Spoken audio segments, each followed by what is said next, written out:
When I look back on my short life so far, the only word that comes to mind is miserable. Before the academic track selection in high school, I was practically born for the humanities. But for the sake of my childhood friend, and because my parents insisted there was no future in liberal arts, they changed my choice before the official split and pushed me into the science track. But 10 years of waiting couldn't win me his heart. On my 27th birthday, he got married, and on that same day, while I was on a business trip, I got into a car accident. My body was completely destroyed. There was nothing left to bury. The moment I closed my eyes, my entire life flashed before me in an instant, like a series of snapshots, and the final image that lingered was Ryan Lynn's face, full of hatred and disgust. Ryan Lynn, if I get a second chance, I won't choose you again. Still hazy, I slowly opened my eyes, only to see the shiny bald head of the homeroom teacher standing outside the door. Damn, I jumped in fright. Since when do teachers show up in the underworld? Is the afterlife doing mandatory 9-year education now? Before I could fully process what was happening, the teacher walked in through the back door. He tapped on my desk twice and said, "Samantha Carter, come to my office." This felt way too real. Wait, are we being serious right now? Didn't I die? How am I alive again? I turned and saw my teacher's familiar smiling face. No way, could this really be a second life? Oh no, the only thing going through my head now was, caught sleeping during study hall. There's no escaping a round of loving discipline for this. With my head hanging low, I trudged out behind the teacher. Along the hallway, we passed a few other teachers, all giving me weird looks. I couldn't help but grumble silently. What now? Did I mess something up again? That couldn't be. I clearly remember being a model student in high school. Sam, I know you did well on this exam, but you can't let your guard down. Sleeping during evening study hall? That's not something you would have done before. Are you just exhausted from studying lately? I stared blankly at the sparse hair on the top of his head. Good grades? Me? It's been years since I last heard anyone say that about me.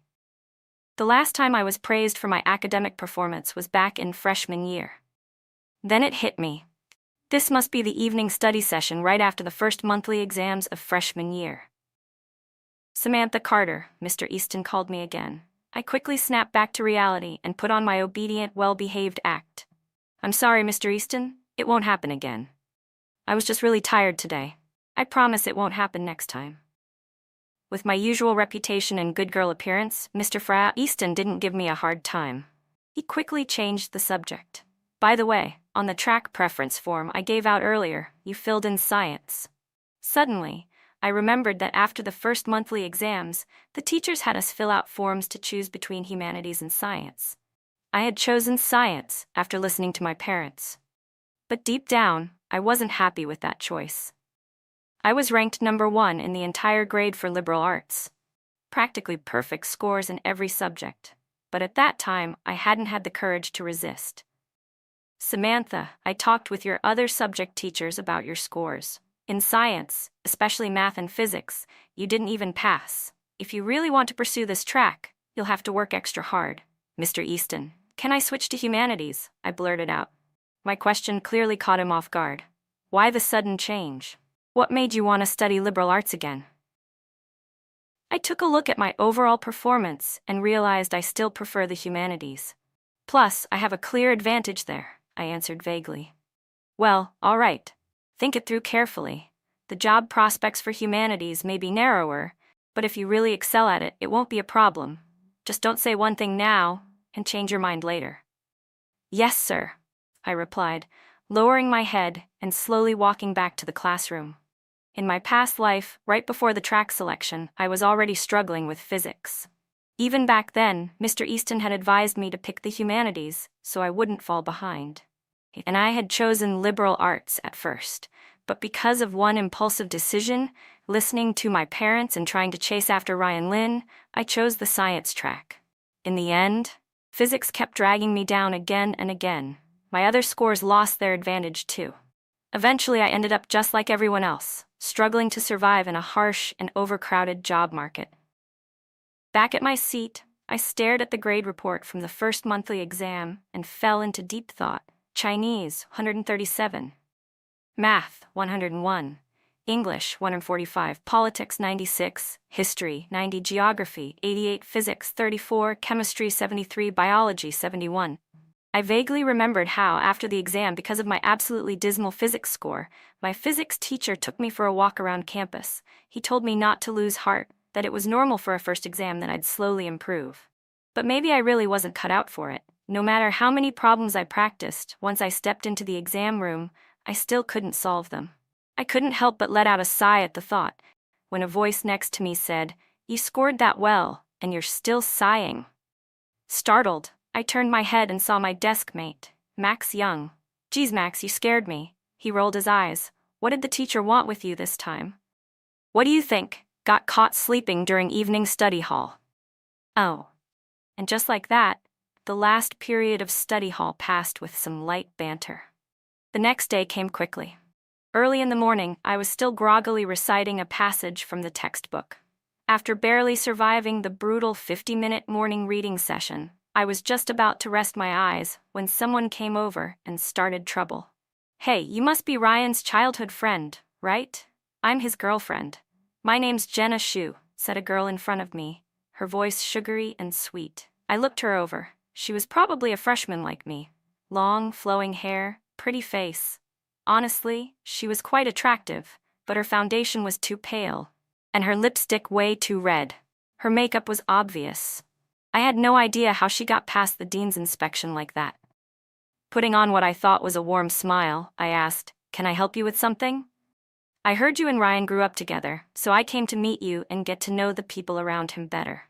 After all, I am his girlfriend now," Jenna said shyly, almost coy. I was speechless. Seriously?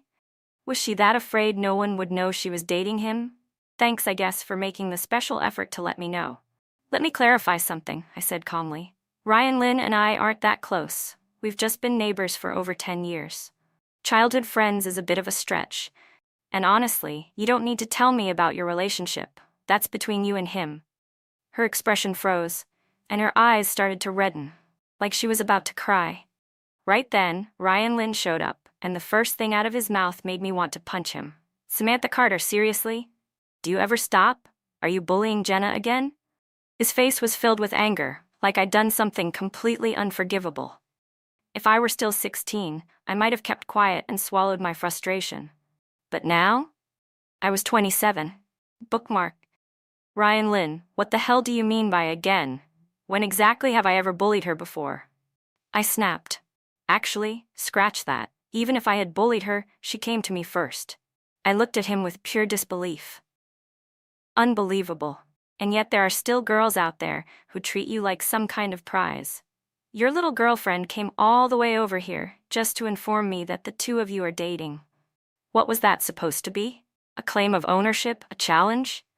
Does she actually think something's going on between us? Ryan's face got darker and darker, but I had never felt more satisfied. In my past life, I'd been meek and hesitant for far too long, and that only made them think I was easy to bully. I ignored Ryan's thunderous expression and turned to Jenna. "Oh, and Jenna? You might want to go lighter on the makeup. If the disciplinary director sees you like this, I'm not sure your bare face will live up to your class beauty title." Just as I finished speaking, the bell rang. I turned around and walked back into the classroom. First period was English. Our English teacher, Miss Rogers, liked to start class by randomly choosing someone to give a short oral presentation. In my last life, I was introverted, and even though my English was decent, I rarely participated in these activities. Because of that, Miss Rogers usually didn't call on me. She stood at the front and asked, "Anyone want to volunteer for today's speaking task?" I glanced around. Everyone had their heads down in silence. Just then, an arrogant voice broke the silence. "Miss Rogers, Samantha Carter signed up after class to do the presentation today." I frowned and turned to look. It was Zach Chang, the English class monitor. We never got along. Not only had my English grades always outperformed his, but he also believed I stole his spot in the English competition. "Samantha Carter, please come up," Miss Rogers said with a warm smile. I had no choice but to stand. "Hello everyone, today I'd like to share with you a novel I've recently read." With the oral English skills I'd honed in my past life at work, I took this opportunity to show off just a little. My pronunciation and fluency were on point. "Very good," Miss Rogers said, clearly pleased. I sat back down calmly and caught the awestruck look on Max's face. I couldn't help but feel a little soft inside. Girls really are the sweetest. Men? Totally overrated. Though, of course, that doesn't apply to certain green teas. Quietly, I slipped a plum candy out of my pocket and placed it in Max's hand. His eyes sparkled, and he couldn't hide the smile at the corner of his mouth. I glanced toward Zach and caught the flicker of resentment in his eyes before he could look away. What's his problem? You'd think I stole his boyfriend or something? I rolled my eyes and ignored him. As class ended, Miss Rogers signaled for me to come to her office. When I arrived, she explained that in about 2 weeks, the school would be holding an English speech contest. Since she'd just seen how well I handled myself in class, she wanted to ask if I'd be interested in participating. I stared blankly at the sign-up form in my hand. If I had been as timid and quiet as I was in my previous life, would the teacher have even noticed my spoken English? Would this opportunity have ever come my way? Back then, I didn't even know there was a speech contest. "Yes, Miss Rogers, I'd like to join," I heard myself say. Some things I realized, you really do have to fight for. That saying, "gold will shine no matter what," only applies if the gold has the courage to push through the dirt. If you win the gamble, you shine bright. If you lose, you're just dust-covered gold buried in the riverbed. But if you never surface at all, then even the most dazzling gold is just a lump of earth. 2 weeks passed in a flash. I had my speech completely memorized. Miss Rogers helped me correct a few errors and reminded me about key points in delivery. When I arrived at the school auditorium, the place was packed. I took a deep breath and walked up to draw a number. 11. Not too early, not too late. Just right. To the 16-year-old me in this life, this was my first time speaking in such a big competition. But to the 27-year-old me, public speaking was already second nature. I stepped onto the stage, looked out at the audience and smiled. Then I began. 1 minute, 2 minutes. Time's up. I finished strong and steady. I let out a quiet breath of relief and returned to my classroom for self-study like usual. Ever since I decided to go with liberal arts this time, I focused more on building up my knowledge. Freshman-level classes weren't that difficult for me. Sometimes, I'd borrow history books or English magazines from the school library. The next morning, as soon as I walked into the classroom, I heard Max's excited voice. "Samantha, have you seen the school confession wall?" I looked at him confused. "What? Oh my God, your speech yesterday? Someone recorded it and posted the video. You looked amazing." "Speech video?" I still wasn't following. "Yeah, the one from the speech contest yesterday. The school made a post about it. Tons of people are talking about you on the confession wall." "Look." I looked at the screen he was holding out. There I was in the video. Simple white shirt, jeans, no makeup. Just a clean, fresh face full of youthful energy. But what really caught people's attention was my fluent English and the calm confidence in how I moved and spoke. It radiated a unique kind of charm. So this is how others see me? I scrolled through the comments. "Oh my God, this girl is gorgeous. How did no one notice her before? That's the same girl who got 137 in Chinese on the last exam. She's ranked first, I think." Someone in her class said she's usually super introverted and doesn't talk much. Introverted? If she's introverted, I must be a rock. She's amazing, great English, beautiful, and top of the class. I can't even compete. Reading through all the comments, I blushed a little. It was the first time I'd ever been the center of so much attention. And honestly, it felt kind of nice. Maybe it was the accumulation from my past life, but after being reborn, I started paying more attention to skincare. I kept a cleaner diet too. The acne that once covered my face disappeared, and my skin even got a bit lighter. I think I might actually look prettier than before. I wasn't completely sure, but that was the feeling.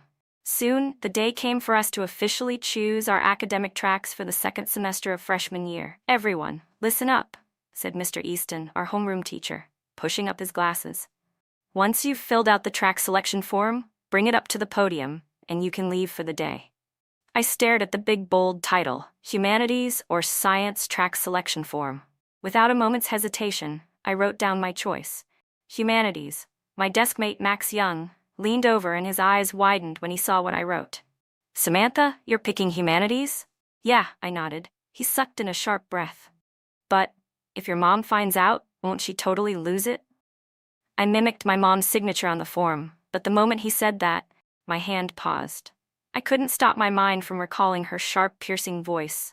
Humanities? What future is there in that? I worked myself to the bone raising you. If it weren't for you, I'd have divorced your father years ago. You'd better do as I say. I gripped my pen tighter. Fine. Let her explode. A stir rippled through the back of the classroom. Ryan Lynn walked in, one hand casually tucked in his pocket. The sunlight outlined his tall, striking figure. That boy I had been hopelessly infatuated with for more than a decade in my last life was now walking right toward me. Samantha Carter. He looked down at me from above, his voice carrying its usual careless tone. Which track are you choosing? In my last life, that single question from him had made me change my decision, but this time I met his gaze directly. Humanities. Humanities? Ryan frowned, like I had just cracked a ridiculous joke. Don't be silly. Of course you should pick science. Why? I asked calmly. He hesitated for a second, then waved his hand impatiently. Science has more opportunities, and besides, we're all choosing science. What are you going to do in the humanities class by yourself? She's right, chimed in a sweet, syrupy voice. Jenna Shu had appeared beside Ryan without me noticing, clinging to his arm. Science students are way more impressive. Humanities is just a bunch of memorization anyway. Some people probably just want to run off to humanities because they suck at science. A few students in the room chuckled. In my previous life, it was that exact kind of ridicule that shattered my confidence. But now, I stood up slowly, my voice clear and steady. Jenna, did you know that the admissions score for the humanities department at Capital University last year was 30 points higher than the science department? The room fell silent. Did you know that the top liberal arts student in our province was courted by 5 of the country's top universities? All eyes turned toward me, stunned. No one could believe that the usually obedient Samantha Carter, who always did whatever Ryan said, was suddenly standing up to him like this. Jenna's expression changed. What are you trying to say? I'm saying, I replied firmly, don't use your ignorance to judge my decision. Ryan suddenly grabbed my wrist. Samantha, what's wrong with you? I yanked my hand back. Ryan Lynn, it's been 10 years. From elementary school to high school, I've always followed you. You say go east and I don't dare turn west, but have you ever once considered how I feel? His face froze. I wanted to join the essay competition in 7th grade. You told me it was a waste of time. In 9th grade, I wanted to enroll in the liberal arts prep class. You told me science had a better future. I've been your shadow, always revolving around you. But now, I want to be myself. I looked at him, then added, even if science offers more paths, in the end, each of us can only walk one. The real danger is people who shut every path down for others. After I handed in my form, I knew a storm was coming, another round of hysterics, tantrums, decisions made for me under the guise of it's for your own good. I had lived through it all before. I tightened the straps on my backpack and slowly made my way to the school gate. Sure enough, I saw my mom standing there, dressed in her familiar black suit, her whole figure tense like the sky before a storm. Mom, I greeted her. Did you hand in the track form? She asked flatly. I did. I took a step back. I chose humanities. Her face went stiff, like someone had pressed the pause button. What did you say? I looked her in the eye. I said I chose humanities. Humanities? She suddenly raised her voice. What can you even do with that? Are you trying to drive me insane? Don't you see your Aunt Lisa's daughter? She studied computer science and already makes $20,000 a month straight out of college. But this is my life, I said quietly, still meeting her eyes. Shouldn't I have the right to make a decision for myself? She stared at my stubborn face. For a moment she seemed genuinely taken aback. Then she threw out a single sentence, "Do whatever you want," and stormed off. When we got home, she immediately dumped out my backpack, turned it upside down. From between the pages, she pulled out 100 Years of Solitude, coldly holding it up. Samantha Carter, no more phone for you from now on, and all these random books, confiscated. You wanted to study humanities, didn't you? If you don't get into a top university, you'll have to answer to me. After that, my mom started monitoring me strictly. She checked my backpack every day. Even the time I spent using my phone to search for practice questions had to be accounted for. I was mentally and physically exhausted. The turning point came during a monthly exam, the third one after choosing our academic tracks.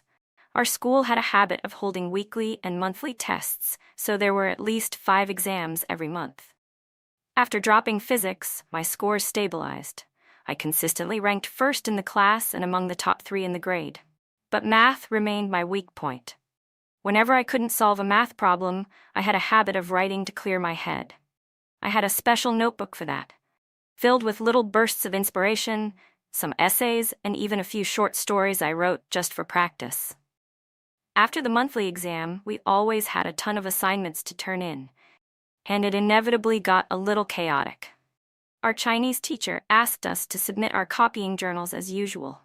I left mine on my desk and went to collect the history homework. When I came back, my journal was still on the desk. I figured the class rep must have missed it, so I dropped it off at the teacher's office myself. That evening, during self-study, I was drowning in math problems and wanted to relax a bit by writing something. But my notebook was missing. I searched left and right, but couldn't find it anywhere. I turned to Max and asked, "Did you see my black notebook?" "Black notebook?" He tilted his head, thinking. "Didn't you turn it in this morning?" My stomach sank. "You turned it in for me?" "Yeah," he said casually. I shut my eyes hard. Crap. As soon as the bell rang, I rushed straight to the Chinese teacher's office, silently praying she hadn't opened my notebook yet. But when I arrived, there she was, Miss Lee, sitting at her desk, flipping through my black notebook, completely absorbed. "It's over. The sky is falling." She looked up and waved me over. "Samantha Carter, come here." I clutched the hem of my shirt and walked over like I was walking to my execution. "This." She lifted the notebook. "You wrote this?" I nodded. "Yeah, just random scribbles." She patted me on the shoulder. "It's very well written, especially this one, withdrawing desire. It's quite profound."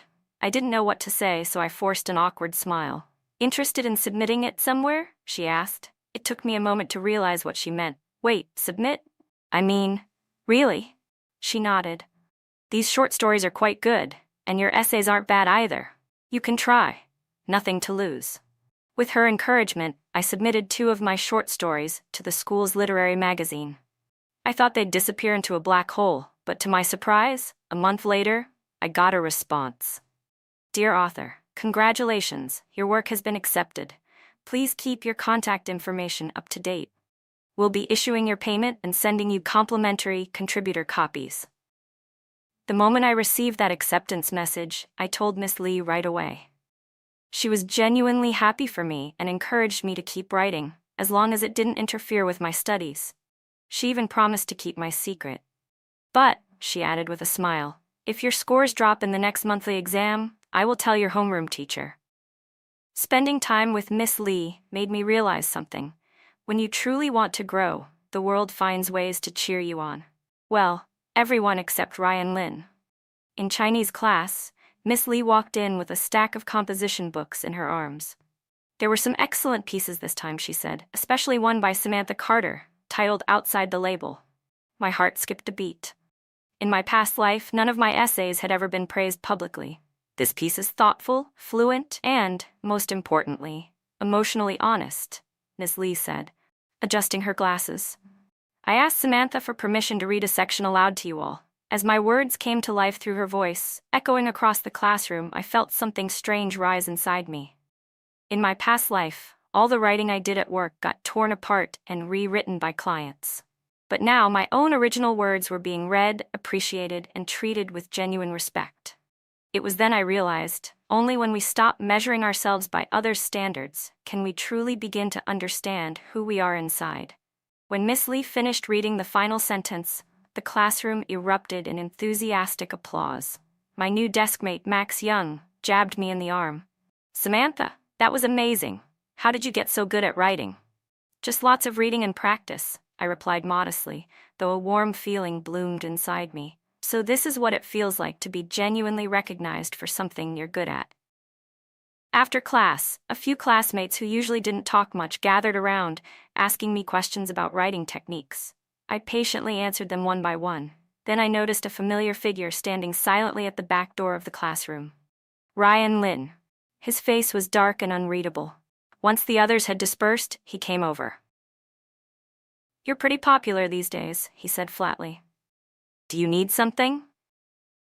I closed my notebook without looking up. "You haven't come to find me at all the past 2 weeks," he said, his tone low and accusing. "Is this really just so you can fit in with this group of nerds?" I took a deep breath. "I've been busy, preparing for the speech contest, among other things." "Excuses," he cut me off. "You've changed, Samantha. Just for a little vanity, you're throwing away over 10 years of friendship?" I looked at the angry boy standing in front of me and suddenly found him so unfamiliar. In my past life, I would have been rattled, anxious, trying to explain myself. But now, I just found it ridiculous. "Ryan Lin," I said calmly, "real friendship isn't supposed to be a set of handcuffs." His face twitched like I just slapped him. "Fine," he spat. "Don't come crawling back to me later." Then he turned and stormed out, slamming the door so hard the entire room shook. I sighed and turned my attention back to the freshly returned Chinese exam paper on my desk. It's true. Once you stop caring about someone, their emotions no longer have the power to affect your direction in life. One unexpected outcome of getting published was that my mom slowly began accepting my decision to pursue the humanities track. For the first time ever, she actually added a piece of food to my plate at dinner. "You'd better study hard," she said stiffly. "Seems like you actually have some talent in liberal arts. I support your decision. You were right. It's your life. You should be the one who decides." I felt like a weight had been lifted from my shoulders. "Students, the midterms are scheduled for the 10th of next month," Miss Lee announced during Monday's homeroom meeting. "This time, rankings will combine both science and humanities tracks, so I hope you all take it seriously." The class immediately burst into a wave of groans. Lin Xiaoyu leaned in and whispered near my ear, "We're gonna get crushed by the science kids again. One physics or math problem, and they're already ahead by dozens of points." I stared down at my desk and remembered how, in my previous life, the science classes would always mock the humanities students after every major exam, and I had been one of those people, laughing right along with them.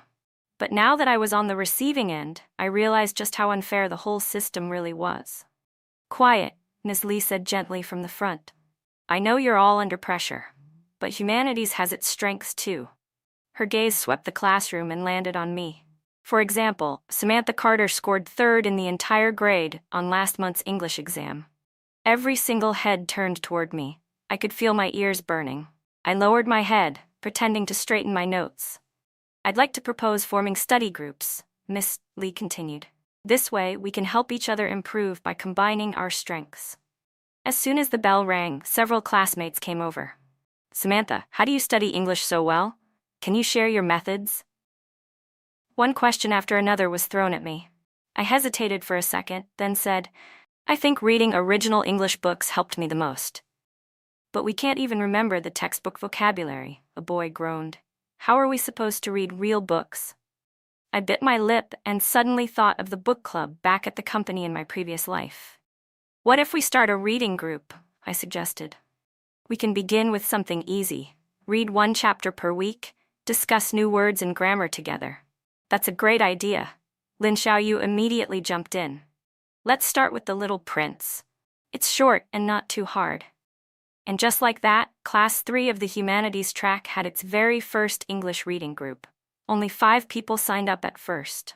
We agreed to meet every Wednesday after school for an hour. Our first session was a disaster.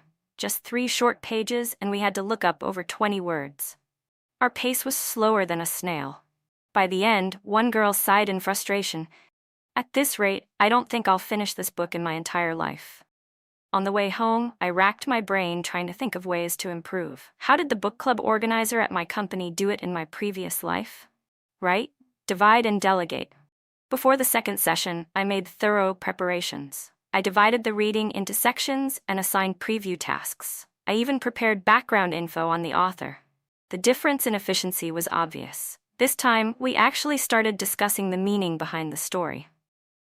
"Did you all notice?" a usually quiet girl suddenly said. "The rose might represent vanity and love." The conversation quickly picked up momentum, growing more animated by the minute. The 1-hour session extended into 2, and even then, no one wanted to leave. We agreed to read a few more chapters for the next meeting. By the 3rd session, we had a few new faces in the classroom. Turns out, word had spread. Other classmates had heard our book club was fun and came to check it out. Miss Lee happened to pass by and asked, smiling, "Mind if I sit in and listen?"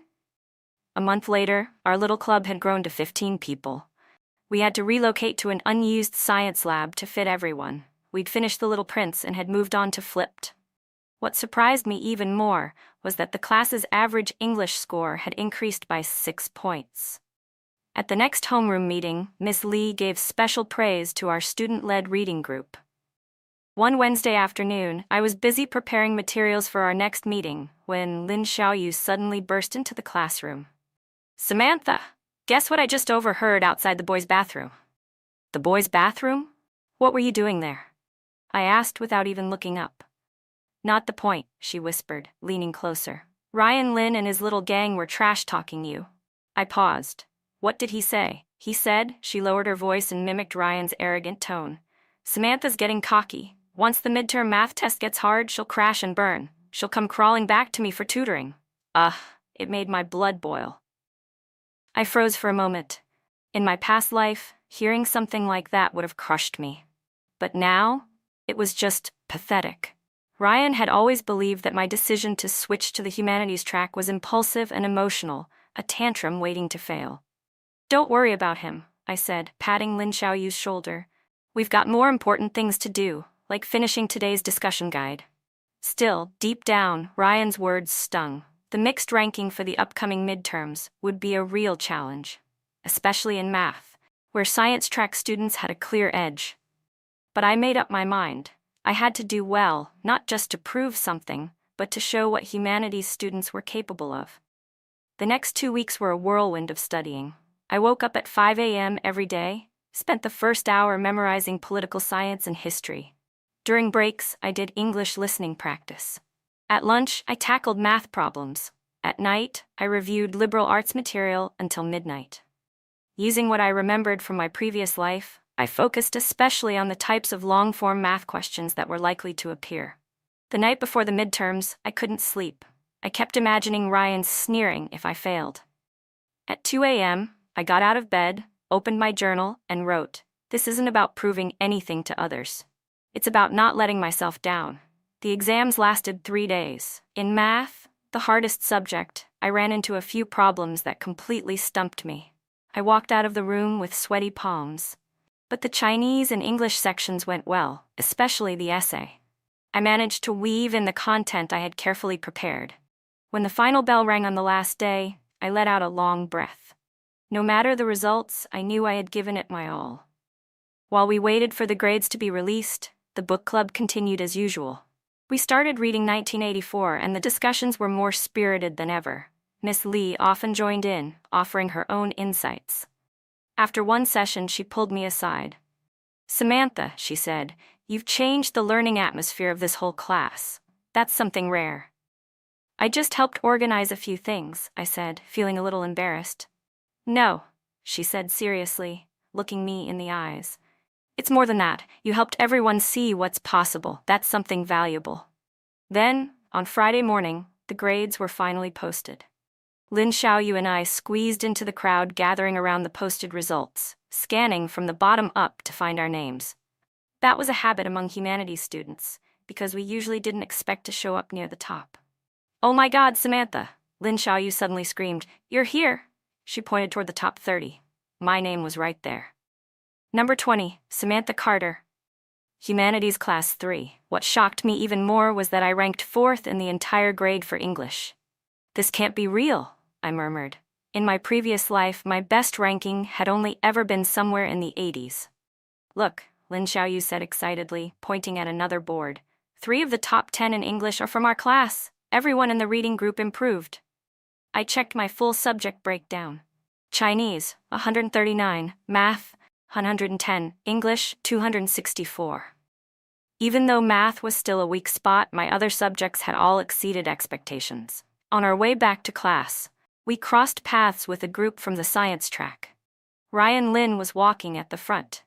When he saw me, he visibly froze. One of the boys next to him elbowed him and said, "Isn't that your little follower? I heard she got second in the grade this time." Ryan's expression immediately darkened. "The humanities test must have been easier, that's all," he muttered. I was going to ignore them and keep walking, but as we passed each other, I heard Ryan say under his breath, "Don't get cocky. You won't be so lucky next time." I couldn't help but smile. "You're right. Next time, I'll do even better." Clearly not expecting a response, Ryan was briefly stunned. A few of his friends snickered. He scowled. "We'll see." At the homeroom meeting after midterms, Miss Lee was glowing with pride. Our class ranked 4th in the grade this time, up 3 spots from last month. Special congratulations to Samantha Carter, 20th in the entire grade overall and 4th in English. The class erupted into applause. I wanted to crawl under my desk from embarrassment, but deep inside, a small voice whispered, "See, you can do this." After school, I overheard Miss Lee talking with Mr. Liu, the science track's homeroom teacher. "I didn't expect Samantha to do so well in the humanities," Mr. Liu said, surprised. "Back in freshman year, her science grades were just average." "It's a good thing she chose the humanities," Miss Lee replied. "Some students are like certain flowers, they need the right soil to bloom." I walked away quietly, my heart warm. Yeah, I finally found my soil. That night, as I was organizing my backpack, a small note fell out of my English textbook. It was a neatly written message from Mr. Zhang. "Registration for the English debate competition has begun. I've recommended you. If you're interested, come talk to me Monday." I carefully tucked the note into my journal and wrote below that day's date. Turns out, hard work really does pay off. Not to make someone regret, but to become someone I'm proud of. When the bell rang, marking the end of the final subject, our finals, I let out a long sigh, set my pen down, and stretched my cramping fingers. Outside, the scorching July sunlight blazed through the windows. Inside the classroom, the air was thick with sweat and nervous tension. "How'd it go?" Lin Xiaoyu leaned over and asked in a whisper. "Pretty good," I said. "Just not sure about the last big question in history." I rubbed my temples. I'd prepared even harder for finals than I had for midterms, especially for math. I went through 5 years' worth of final exam questions. "With your definition of pretty good, you're probably top 5 again," Lin Xiaoyu grumbled. "I'm just praying I stay in the top 100. If I don't, my mom's totally signing me up for summer tutoring." As I was packing up my books, I noticed Ryan Lin standing by the classroom door, watching me with a complicated look on his face. We hadn't spoken in over 2 weeks, not since that day in the library. He looked tired. There were dark circles under his eyes. "I heard you didn't make the provincial team for the physics competition," I said as I passed by. His mouth twitched. "Just a bad day. Poor performance, that's all." He glanced at my bag. "How'd you do?" "We'll find out when the results come out," I said, smiling without giving him a straight answer. In my past life, I would have rushed to report every detail of my exam scores to him, apologizing for the slightest mistake, terrified he might be disappointed. But not anymore. "Samantha," Ryan suddenly called after me as I turned to leave. "Will you be going to the class reunion this summer?" "We'll see," I replied. "I've got a lot planned." I waved my hand without looking back and stepped out of the school gates. A wave of heat smacked me in the face. I squinted up at the blazing sun, mentally running through my summer plans. 2 hours of English listening and speaking every morning, 3 hours of targeted subject review in the afternoon, and reading and writing in the evenings. What was I doing during summer break in my past life? Tagging along with Ryan Lin to internet cafes, copying his summer homework, or sitting dumbly on the sidelines watching him play basketball. All those meaningless moments, thinking about them now felt like an extravagant waste that stung a little. A week into summer break, our report cards came out. I was in the kitchen slicing fruit for my mom when I heard my dad shout from the living room, "Oh my God! Come here, quick!" Wiping my hands, I rushed over and saw the report card on his phone. His expression was something I'd never seen before. Shocked, proud, and a little disbelieving. 18th in the entire grade, he said, pointing at the screen. 2nd place in English. And your Chinese essay was chosen as the model for the entire grade. My mom threw her arms around me. I could feel her shoulders shaking. In my past life, right up until my death, my parents had never seen a single report card that was even halfway decent. Now, I had finally given them a moment of long overdue joy. Miss Lee had even written a comment. Samantha Carter has demonstrated exceptional talent in the humanities and a strong work ethic. With continued focus, she has great potential for admission to a top university. We recommend maintaining her current study rhythm over the summer, especially strengthening her math. That night, we had the most elaborate dinner our family had shared in a long time. My dad even opened a bottle of red wine he'd been saving for years and poured me a small glass. "My daughter's definitely going to be more successful than me," he said, a little tipsy, his eyes sparkling. After dinner, I returned to my room and opened my new planner. On the page titled Summer Goals, I carefully wrote, "Strengthen my strengths, patch up my weaknesses, prepare for senior year." Then I detailed my daily schedule and reading list. Suddenly, my phone buzzed. It was a message from Lin Xiaoyu. "Help. I failed math. My mom signed me up for a nightmare tutoring camp, classes all summer." I was about to reply when another message popped up. "By the way, Ryan Lin's been asking around about your grades. He heard you made top 20. Supposedly, his face turned green. I set the phone down without replying to the part about Ryan. There was a time when everything he did could sway my emotions, but now, I didn't even have the curiosity to care. Summer passed faster than I expected. I stuck to a strict routine, waking up at 6 a.m. for a jog, then memorizing vocabulary and listening to BBC News. In the mornings, I focused on math and social science. Afternoons were for reading literature and English novels. At night, I wrote reading reflections or short essays. I also went to the library twice a week. It had air conditioning and the study environment was great.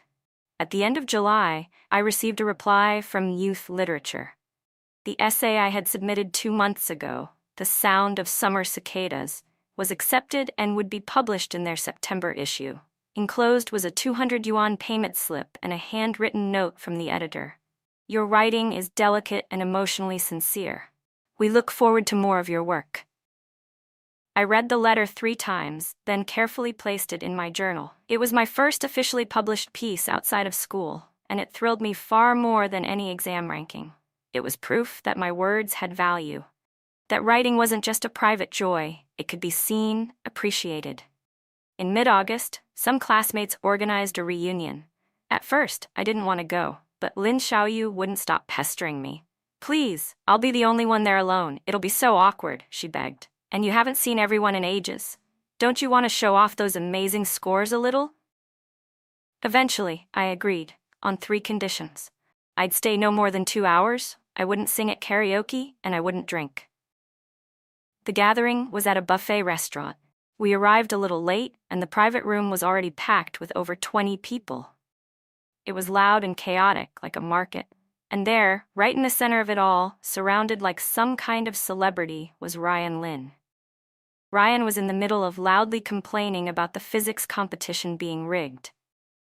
"My lab scores were clearly better," he said, "but the judges were biased towards students from the provincial experimental high school." His voice cut off the moment he saw me walk in. "Samantha." A few girls came over right away. "We heard your grades shot up after switching to the humanities track." I smiled and nodded, finding a seat quietly in the corner. But the questions came one after another. "Is the humanities track really easier? Isn't it just a bunch of memorization every day? How did you get your English so good? Didn't you score second in the grade? What did it feel like having your essays selected as a model?" I answered them one by one, staying as humble as I could. Still, I could feel Ryan's eyes locked on me from across the room, like he wanted to burn a hole through my back. Then Lin Xiaoyu suddenly announced, "Samantha's amazing. Her essay's getting published in Youth Literature, and before that she had a short story published in the school magazine."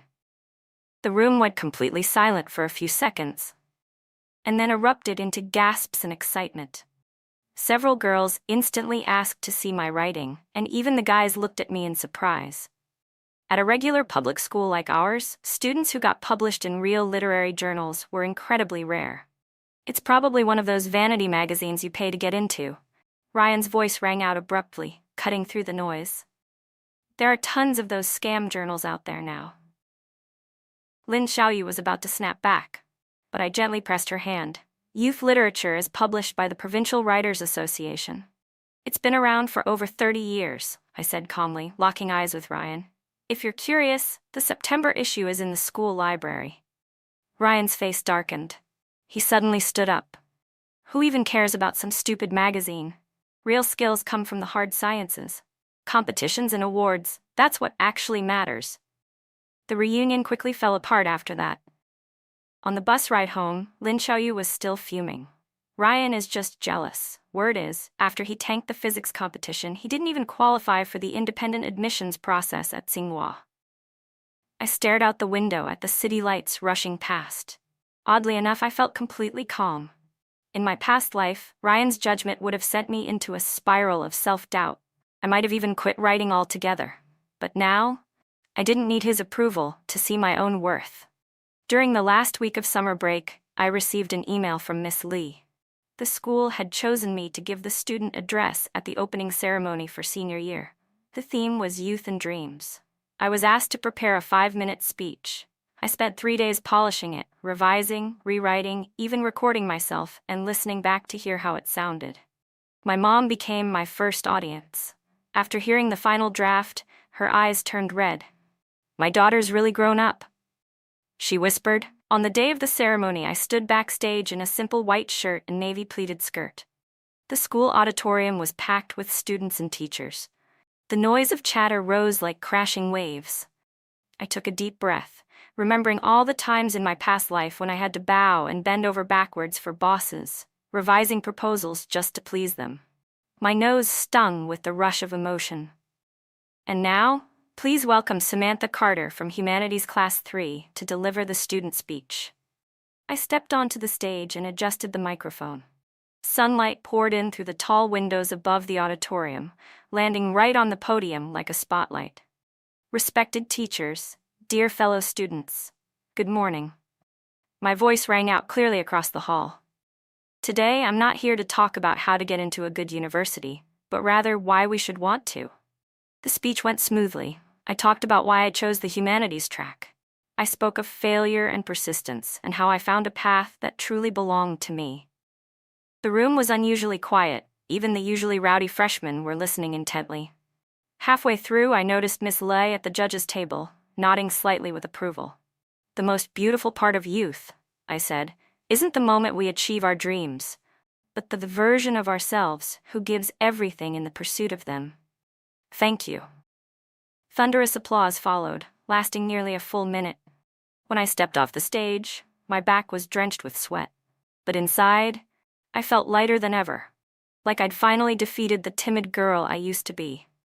As I walked back to my seat, I saw Ryan sitting among the science track students. He was watching me with a complicated expression. The moment our eyes met, he quickly turned away, pretending to talk to the person beside him. After the ceremony, the principal came over and shook my hand. "Wonderful speech, Samantha. I hope next year I'll be congratulating you on your admission to Capital University." "I'll do my best, Principal," I said with confidence. On the walk back to the classroom, younger students kept coming up to congratulate me, and a few even shyly asked for my autograph. Lin Xiaoyu dramatically threw her arm around my shoulder. "Big star, sign something for me too. I'll auction it off when you're famous." The first homeroom session of senior year began. Ms. Lee stood at the front and announced the results of the final citywide exam from last semester.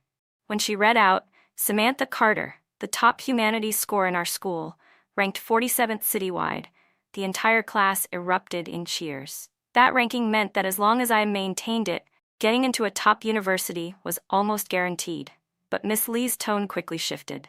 Senior year is the real battlefield. Many students nationwide start strong but burn out halfway. I hope all of you stay grounded and see this through to the end. After school, I ran into Ryan Lin and his mom at the school gate. Mrs. Lin greeted me enthusiastically. "Samantha, I heard your grades are amazing. If you're free sometime, come by and help Ryan with his English and language arts, will you? Those 2 subjects are dragging him down." Ryan stood silently next to her, his face stiff and pale. In my previous life, I had done everything I could to get Ryan to tutor me. Now, The tables had turned. I might have once been thrilled by such an invitation, but now it just felt absurd. "Sorry, ma'am," I said politely. "Senior year's really tight. Ryan can join the school's tutoring sessions. Miss Lee is an excellent teacher." On the way home, the autumn breeze carried the sweet scent of osmanthus flowers. I touched the new study guides in my backpack and felt not fear, but excitement. Senior year, once a towering mountain I dared not face, now seemed like just another hill on the path to growing up. In my journal, under the date of the first day of the new term, I wrote, "When you know where you're going, the world makes way for you." And my road has just begun. The results of the first senior year mock exam were spread out on my desk. I stared at the number for a full minute, 32nd in the grade. That was 14 places lower than last semester. "The questions were tough this time," Miss Lee said from the front of the classroom. "Everyone's scores dropped around 20 points. Don't focus too much on the numbers. What matters now is identifying your gaps." But despite her reassurance, my fingers unconsciously dug into my palm. Math and geography were especially bad. I'd made careless mistakes on 2 big math questions, and I completely failed to grasp the answering method for the new geography question type. "Carter," Miss Lee called as the bell rang. "Come by my office when you get a chance." The office was cool from the AC, humming steadily. Miss Lee handed me a cup of hot water. "Not your best performance lately." I bit my lip, choosing my words carefully. "Maybe I'm just a little tired." "That's normal," she said gently, pulling a file from her drawer. "Here's the answer breakdown from your last monthly test. I can see you've been putting a lot of effort into math. Your progress is clear, but your humanities subjects seem to be slipping, especially regional analysis and geography." I took the file. Her red pen notes detailed where I'd gone wrong. My previous career instincts kicked in. I could clearly see the problem. I'd fallen into a common trap, overcorrecting a weakness while neglecting my strengths. "Senior year is like a marathon," Miss Lee said warmly but firmly. "You can't sprint from the start. You need to pace yourself. Your strength is in language arts and English. Maintain those while steadily building up your math. That's your optimal strategy." Walking out of her office, I took a deep breath. The September sun was still blazing, the rubber track on the field giving off its usual faint chemical smell. Maybe it was time to take a step back. Back when work stress had overwhelmed me in my past life, I developed a habit of night running. Those evening jogs along the river always helped me think clearly. Why not start again? That night after dinner, I made an announcement. I was setting a new routine, morning runs at 6 a.m. for 30 minutes. No more staying up late after evening study hall, 7 hours of sleep minimum. "Are you sure?" Mom asked, worried. "Senior year is so demanding. Sharpening the axe won't slow the work," Dad chimed in, surprisingly supportive. "Having a plan and sticking to it. That's a good thing." The next morning, just as the first rays of sunlight broke through the clouds, I was already 20 minutes into my jog around the neighborhood. Sweat trickled down my forehead, my heart thudding in my chest, but my mind had never felt clearer. After a shower and breakfast, I dove into my studies. The results were immediate. My focus and efficiency were both sharper. My updated study plan was now more balanced, 2 hours of math every day, no matter what. I no longer let geography eat into time meant for other subjects. Instead, I focused on strengthening my weak spots and created a template for analyzing regional features. For language arts and English, I maintained daily practice without obsessively drilling through extra problems. One afternoon a week later during our break, I was organizing my geography notes when Lin Xiaoyu leaned in mysteriously. "Guess what I just overheard in the teacher's office?" I didn't look up, continuing to highlight key points. "What?" "Ryan Lin's mom came to speak with Mr. Liu," she whispered. "She said Ryan's been in a bad mood lately and his grades are all over the place." I finally glanced at her. And guess what she blamed it on? You! My pen froze midair. "What does that have to do with me?" She said Ryan's been used to having you follow him around and admire him since you were kids. Now that you're suddenly doing better than him, he can't handle it. Lin Xiaoyu rolled her eyes dramatically. "And the worst part? She said girls who choose humanities always burn out later." I bit my lip. I was all too familiar with that kind of thinking from Ryan's mom. In my previous life, she'd always believed girls should pick easier majors so they could settle down, raise kids, and support their husbands' careers. What did Mr. Liu say? I couldn't help but ask. Lin Xiaoyu sat up straighter and imitated Mr. Liu's serious tone. Samantha Carter has shown outstanding performance in the humanities. There's absolutely no sign of burnout. On the contrary, she's one of our top prospects for applying to Peking University. I couldn't help laughing. I pictured Mr. Liu's stern, rarely smiling face defending me like that. It was kind of endearing. There's more, Lin Xiaoyu said excitedly. Ryan's mom happened to run into your mom when she was picking up your little brother. She tried to say girls shouldn't push themselves too hard. I raised an eyebrow. And my mom? She said, my daughter wants to be a writer someday. If she doesn't push herself, who will? Lin Xiaoyu's voice was almost proud. A warmth bloomed in my chest. In my previous life, my mom had never spoken up for me like that, not in front of others. She usually just told me to be safe, to take it easy. But now, this support meant the world. That afternoon during PE, I skipped class due to my period and stayed alone in the classroom reading. The door suddenly swung open. Ryan Lin stepped inside, looking moody. When he saw me, he clearly didn't expect it. You didn't go to PE? Got a pass, I said, closing my book. Did you need something? He looked around the empty room, then hesitantly walked to the desk in front of mine. Did my mom cause trouble for yours yesterday? I raised an eyebrow, surprised he brought it up. Not really. They just have different opinions. She's a bit old-fashioned, he admitted, awkwardly scratching the back of his neck. I already told her, whatever's going on with me, it's not because of you. The sunlight streamed through the window, landing across his face. That's when I noticed how dark the circles under his eyes had become. He looked more strung out than he did during the summer.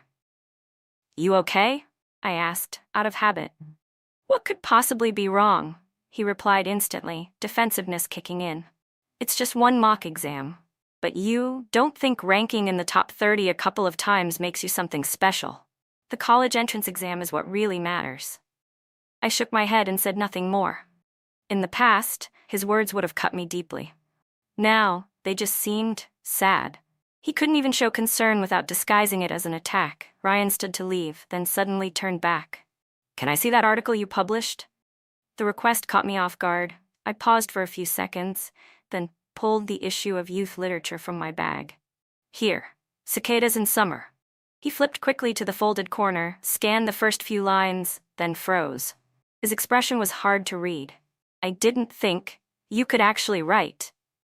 There are a lot of things you didn't think, I replied evenly, gently taking the magazine back. After he left, the classroom returned to its quiet stillness. I gazed out the window at the students running across the field, my mind drifting. There was a time when just one compliment from Ryan Lin could make my whole day. But now, his opinion meant nothing at all. In early October, I received an unexpected email. An editor from Youth Daily had read my piece in youth literature and invited me to contribute to their new Youth Diaries column. Publishing something in a formal newspaper felt completely different. My essay Notes on Autumn was printed in the bottom right corner of the culture page. It wasn't very long, but it came with a beautiful illustration. Even more surprising was what came a week later, a handwritten letter from a retired language teacher, praising my writing and offering thoughtful suggestions in elegant calligraphic script. I carefully tucked the letter into my diary, along with the 600 yuan payment slip. It was the first time in both my lives that I had earned money through writing. As my published works began to accumulate, my language arts teacher suggested I start compiling a portfolio in preparation for future independent college applications. So every weekend I added a new task to my schedule, reviewing and editing the essays and reflections I'd written over the past 2 years, organizing them into a cohesive collection. Have you decided on a title yet? My teacher asked, flipping through my draft. A conversation between 17 and 30. I replied, it's about all the insights I've had while growing up. She nodded thoughtfully. It has depth, but for college applications, you'll need to show academic potential too. I recommend adding a couple of literary critiques. In the third mock exam in November, my ranking rose again, back to the top 10 in the grade. I finally scored above 120 in math, and geography returned to excellence. But what made me happiest was earning 58 points on my language arts essay, with the comment, "Insightful thinking, mature writing." "You're doing really well right now," Mr. Zhang said during the review session. "Keep up the pace. Don't put too much pressure on yourself." The pressure was real, but unlike the blind anxiety I had in my past life, this time it felt more like a driving force. During my morning runs, I would mentally review the day's study plan. During the 15-minute evening walks after night study, I'd brainstorm ideas for new essays. One morning in December, I ran into Ryan Lin and his mom at the school gate. Mrs. Lin looked awkward but still nodded at me. "Samantha, I heard your writing is excellent." "It's okay. I've published a few pieces," I replied politely. "Ryan only got 105 in language arts this time," she said, nudging him. "Do you have any study tips to share?" Ryan stood off to the side, looking visibly uncomfortable. I found the whole scene oddly ironic. The roles had reversed, but my mindset had changed too. "Just read and write more, that's all," I said, glancing at my watch. "Sorry, I need to head to morning reading." As I walked away, I could still hear Mrs. Lin scolding him. "Look at her." The rest of the words were lost in the wind. That week a cold front hit and I came down with a serious flu. I had to stay home for 3 days. While lying in bed with a fever, I received a text from an unknown number. "Heard you're sick, take care of yourself. Senior year is tough. Ryan Lin." I stared at it for a long while before replying simply, "Thanks." Some relationships are like leaves in winter. Once they've withered, there's no need to force them back. On my first day back at school, Mr. Lee handed me an envelope. "The city's Department of Education is holding a youth essay contest. I think you should give it a shot. First prize is 5,000 yuan and bonus points for college applications." On the bus ride home, I began brainstorming for my new essay. The city lights reflected off the window, mingling with my own reflection. It all felt a little surreal. What was I doing at this time in my previous life? Probably still stuck in that hopeless pit of self-doubt. A week before the college entrance exam, we entered review week. I sat cross-legged on the floor, surrounded by 2 years' worth of study materials, 12 notebooks filled with tightly packed notes, 6 books of mistake collections, 3 humanities mind map guides, and a towering stack of worn-out practice papers. On top was my deep blue rebirth plan notebook, now nearly full. I opened to the first page. In slightly childish handwriting, I had written, "Advantage 1, remember this year's essay topic." I couldn't help but smile. Back then, I thought my greatest advantage after being reborn was that tiny edge of foresight. I didn't realize that the true change had come from 2 years of consistent, grounded effort. My phone buzzed. It was a message from Lin Xiaoyu. "Help. I haven't finished reviewing the politics essay topics. What do you think will be on the exam this year?" I replied with a smile, "Focus on cultural innovation and ecological civilization." That was my best guess based on past experience and current political trends, but I didn't dare be too certain. Who knew what the butterfly effect might have changed? I set my phone down and continued organizing my writing materials. Over the past 2 years, I had written and published more than a dozen essays.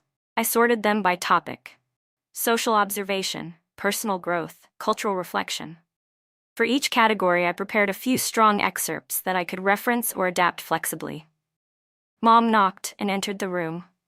Holding a plate of freshly cut fruit, Mom said, "Don't overwork yourself, take care of your eyes." "Almost done," I replied, taking the fruit from her hands and pointing at the stacks of notebooks on the floor. "Mom, look, these are everything I've written over the past 2 years. She crouched down, gently stroking the notebooks. Her eyes suddenly turned red. My daughter has really grown up. I knew what she was thinking. In my previous life, around this time, I was still struggling desperately with the last few problems on the comprehensive exam. My face was always gloomy, completely unable to see any light ahead. "Mom, no matter how I do, I gave it my all," I said, squeezing her hand. "You're going to do great," she said as she wiped the corners of her eyes. "Oh, right. This came in the mail today." The envelope had the logo of youth literature printed on it. When I opened it, I found an invitation to sign a contributor's agreement. They wanted to offer me a regular column, 1 essay per month.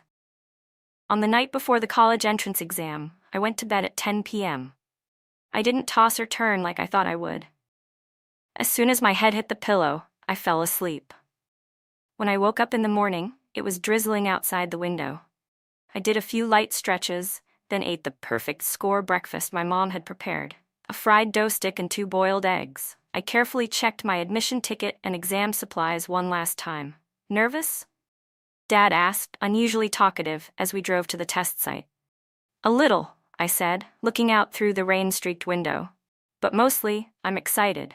It feels like a performance I've been preparing for a long time is finally about to begin. The first subject was language arts. As soon as I received the test paper, I flipped to the last page to check the essay topic. On tradition and innovation. It wasn't the same topic I remembered from my past life, but this was a theme I often explored in my column essays. Confidently, I wrote down my title: Preserving the Legacy, Creating the Future. By the time I walked out of the exam hall, the rain had stopped. Sunlight broke through the clouds, casting scattered patterns of light on the ground. Lin Xiaoyu was already waiting at the assembly point, looking crestfallen. I totally missed the point of the essay, she groaned. I wrote about technological innovation. Don't dwell on it, I said, patting her shoulder. Let's get ready for the next subject. Next came math, my weakest subject, but I approached it methodically, making sure I secured every point I could. For the final 2 complex problems, I wrote out the steps as best I could. I stayed steady during the humanities and English sections. For English, I used several high-level phrases I had carefully prepared. I was sure they'd impress the grading teacher. When the final bell rang, marking the end of the college entrance exam, the classroom erupted. Some people were cheering, others crying. I calmly packed up my supplies and walked out of the exam room. Outside the school gates, the crowd of waiting parents surged forward. My mom rushed over and hugged me tightly. How was it? I did fine, I answered briefly. I didn't feel like going into detail. The exam was just a starting point, not the end. The days waiting for the results were lighter than I expected. I began cleaning out my room, packing up review materials to donate to underclassmen. While doing so, I stumbled across an old diary from my first year. Reading the entries, where I obsessed over every little word Ryan Lin said, felt like a dream from another life. At midnight on June 25th, the score inquiry system went live. Our whole family huddled around the computer. My hands were actually trembling as I typed in my admission number and hit submit. The page refreshed. Every subject's score was replaced with asterisks. I'm a shielded candidate, I whispered. That's a guaranteed offer from Jing University. Dad shouted, pounding the table in excitement, waking up my little brother. Mom covered her mouth and started crying. I stared at the screen, speechless. This score was far beyond what I achieved in my past life.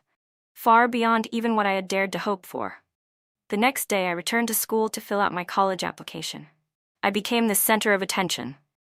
Mr. Lee, beaming, introduced me to every teacher. This is Samantha Carter from our class, the only shielded humanities student in the entire grade. Ms. Zhang hugged me tightly. I knew you could do it. Even Mr. Liu, who was always serious, nodded at me. It's rare to see such high scores in the humanities. Well done. Without hesitation, I wrote Chinese language and literature, Jing University, in the first choice column. As I submitted the application form, Mr. Lee smiled with pride. You're one of the most successful students I've ever taught. On my way through campus, I saw Ryan Lin standing alone in front of the honor board, staring at the list of top scorers. My name stood out clearly on the list. His, on the other hand, was far beyond the top 50. Congratulations, he said hoarsely. Looks like humanities really suits you. How did you do? I asked. 602, he replied with a bitter smile. I can only get into the provincial university. My mom's furious, thinks I embarrassed her. I didn't know what to say.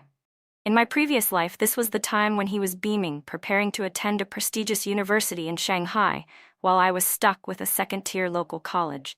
Samantha, Ryan Lin hesitated, then said, I'm sorry for all the things I said before. I was too arrogant. I always thought science students were superior. That's all in the past, I said calmly. I wish you the best in your college life.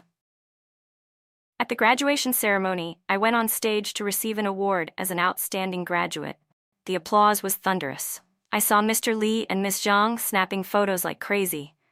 Lin Xiaoyu waved her arms excitedly. Even Ryan clapped. During the principal's speech, he said, "Students like Samantha Carter, who recognize their talent and passion and give their all to pursue it, that's the true definition of success." After the ceremony, our classmates signed each other's uniforms as keepsakes. Ryan came over and signed his name on the sleeve of mine, then handed me a pen. "Can you sign mine too?" On the back of his uniform, I wrote, "May you find your own path. Samantha Carter." In mid-July, the admission letter from Jing University arrived as expected. Inside the golden embossed envelope, along with the official notice, was a handwritten letter from the Dean of the College of Literature. "Your work demonstrates extraordinary literary potential.